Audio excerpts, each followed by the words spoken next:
ಇವತ್ತು ಬದಲಾವಣೆ ಆಗುವಂತ ಸ್ಥಿತಿಗೆ ಬಂದಿದೆ. ಸೊ ಆ ದೇಶದ ಆಂತರಿಕ ವಿಷಯ.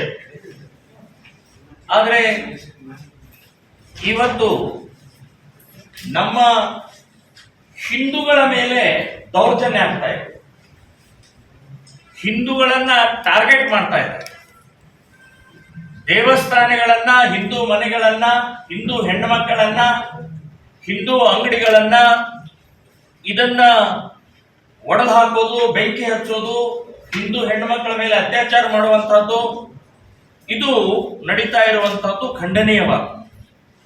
ಸೊ ಇದು ಈ ದೇಶ ಬಾಂಗ್ಲಾದೇಶ ನಮ್ಮಿಂದನೇ ಹುಟ್ಟಿದ್ದು, ನಾವೇ ಜನ್ಮ ಕೊಟ್ಟಿದ್ದಂತಹ ಈ ದೇಶ ಇವತ್ತು ಅಲ್ಲಿಯ ಹಿಂದೂಗಳ ಮೇಲೆ ದೌರ್ಜನ್ಯ ಮಾಡುವಂತ ನೀಚ ಕೃತ್ಯ ಮಾಡ್ತಾ ಇದೆ. ಸೊ ಇದನ್ನು ನಾವು ಒಪ್ಪಲಾರದು. ಎಲ್ಲ ರೀತಿಯ 71ರಲ್ಲಿ ಹುಟ್ಟಿದಂತ ಜನ್ಮ ತಾಳೆದಂತ ಬಾಂಗ್ಲಾದೇಶಕ್ಕೆ ಎಲ್ಲ ರೀತಿಯ ಫೆಸಿಲಿಟಿ ಕೊಟ್ಟಿದ್ದೀವಿ, ಎಲ್ಲ ರೀತಿಯ ಅವಕಾಶವನ್ನು ಮಾಡಿಕೊಟ್ಟಿದ್ದೀವಿ. ಸೊ ಅವಕಾಶ ಮತ್ತು ಎಲ್ಲ ಮಾಡಿದಂತ ಸಂದರ್ಭದಲ್ಲಿ ಅಲ್ಲಿ ಸುಮಾರು 12% ಇರುವಂತಹ ಹಿಂದೂಗಳು ಇವತ್ತು ಬಹಳ ಕಡಿಮೆ, ಒಂದು 5% ತನಕ ಉಳಿದಿದ್ದಾರೆ. ಸೊ ಹಿಂದೂಗಳ ಮೇಲೆ ದೌರ್ಜನ್ಯ ಯಾಕೆ? ಏನು ಸಂಬಂಧ ಅಂದ್ರೆ ಮೂಲ ಇಸ್ಲಾಮಿನ ಪ್ರವೃತ್ತಿ ಇದೆ, ಹಿಂಸೆ.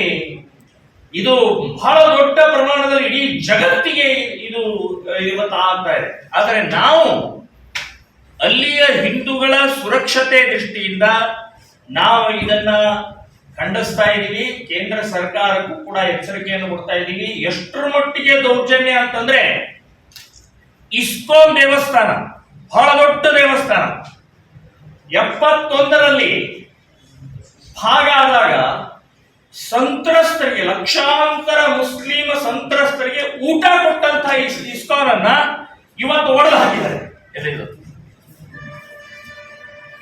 ಇವತ್ತು ಇಸ್ಕಾನ್ ದೇವಸ್ಥಾನವನ್ನ ಒಡೆದು ಹಾಕಿದ್ದಾರೆ, ಪುಡಿ ಮಾಡಿದ್ದಾರೆ. ಅನ್ನ ಹಾಕಿದರೆ ಅದು ಕೂಡ ಪರಿಜ್ಞಾನ ಇಲ್ವಾ?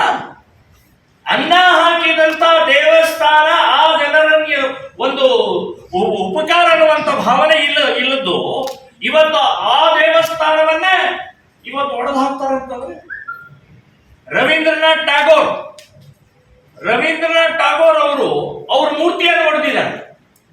ಅವರು ಬಾಂಗ್ಲಾದೇಶದ ರಾಷ್ಟ್ರಗೀತೆಯನ್ನು ಬರೆದುಕೊಟ್ಟವರು ಅವರು. ಈ ಭಿಕಾರ್ ಚೋಟಿ ಬಾಂಗ್ಲಾದೇಶ ಇವರಿಗೆ ಒಂದು ಸ್ಮರಣೆ ಇಲ್ಲ, ಏನೂ ಯಾವುದೇ ರೀತಿಯ ಕಲ್ಪನೆ ಇಲ್ಲದಂಥವ್ರು. ಇವತ್ತೊಬ್ಬ ಆನಂದ್ ಅಂತ ಹೇಳಿ, ಎಂತ ಆನಂದವರು, ಆಂಬ್ಯುಲೆನ್ಸ್ ಸರ್ಕಾರ, ನಮ್ಮ ಭಾರತ ಸರ್ಕಾರ ಆಂಬ್ಯುಲೆನ್ಸ್ ಕೊಟ್ಟಿದೆ ಆ ದೇಶಕ್ಕೆ. ನೂರಾರು ಆಂಬ್ಯುಲೆನ್ಸ್ಗಳು ಓಡಾಡ್ತಾ ಇದ್ದಾವೆ. ಆ ಆಂಬ್ಯುಲೆನ್ಸ್ ಮೇಲೆ ಬಾಂಗ್ಲಾ ಧ್ವಜ ಮತ್ತು ರಾಷ್ಟ್ರಧ್ವಜ, ನಮ್ಮ ಭಾರತದ ರಾಷ್ಟ್ರಧ್ವಜ ಇದೆ. ಭಾರತದ ರಾಷ್ಟ್ರಧ್ವಜಕ್ಕೆ ಅದನ್ನ ಹೊಡಿತಾ ಇದೆ ಇಲ್ಲಿ. ಅಂದ್ರೆ ಇವರಿಗೆ ಆಂಬ್ಯುಲೆನ್ಸ್ ಕೊಟ್ಟಿದೆ, ಭಾರತ ಕೊಟ್ಟಿದೆ. ಯಾವುದೇ ಉಪಕಾರವನ್ನು ಸ್ಮರಣೆ ಮಾಡಲಾರದಂತಹ ಇಸ್ಲಾಂ ಇದು, ದ್ರೋಹಿ ಇಸ್ಲಾಂ ಇದು. ಸೊ ಬಾಂಗ್ಲಾದೇಶದ ಸಂಬಂಧಪಟ್ಟ ಹಾಗೆ ಇಲ್ಲಿವರೆಗೆ ಎಲ್ಲ ರೀತಿಯ ಸಹಕಾರವನ್ನ ನಮ್ಮ ದೇಶ ಕೊಟ್ಟಿದೆ. ಸೊ ಆದರೂ ಹಿಂದೂಗಳನ್ನ ಇವತ್ತು ದೌರ್ಜನ್ಯ ಮಾಡ್ತಾ ಇರುವಂತಹದ್ದು ಖಂಡನೀಯವಾದ. ಸೊ ಇದನ್ನ ನಾವು ಸಹನೆ ಮಾಡುವುದಿಲ್ಲ ಅಂತನ್ನುವಂಥದ್ದು ನಾನು ಹೇಳ್ತಾ ಇದ್ದೀನಿ. ಇನ್ನು ಈ ನಮ್ಮ ದೇಶದಲ್ಲಿ ಅಷ್ಟೇ ಅಲ್ಲ, ಎಲ್ಲೆಲ್ಲಿ ನುಸುಳುಕೋರು ಹೋಗಿದ್ದಾರೆ ಅಲ್ಲಿ ಎಲ್ಲಾ ಕಡೆಗೂ ಕೂಡ ಇದೇ ಮಾದರಿಯಲ್ಲಿ ಗಲಾಟೆ. ಕ್ಷಣ ಕ್ಷಣದ ಸುದ್ದಿಗಳಿಗಾಗಿ ಫ್ರೀಡಂ ಟಿವಿ ಸಬ್ಸ್ಕ್ರೈಬ್ ಮಾಡಿ, ಲೈಕ್ ಮಾಡಿ ಹಾಗೂ ಫಾಲೋ ಮಾಡಿ. ಹೊಸ ಸುದ್ದಿಗಳ ನೋಟಿಫಿಕೇಶನ್ಗಾಗಿ ಬೆಲ್ ಐಕಾನ್ ಮೇಲೆ ಕ್ಲಿಕ್ ಮಾಡಿ.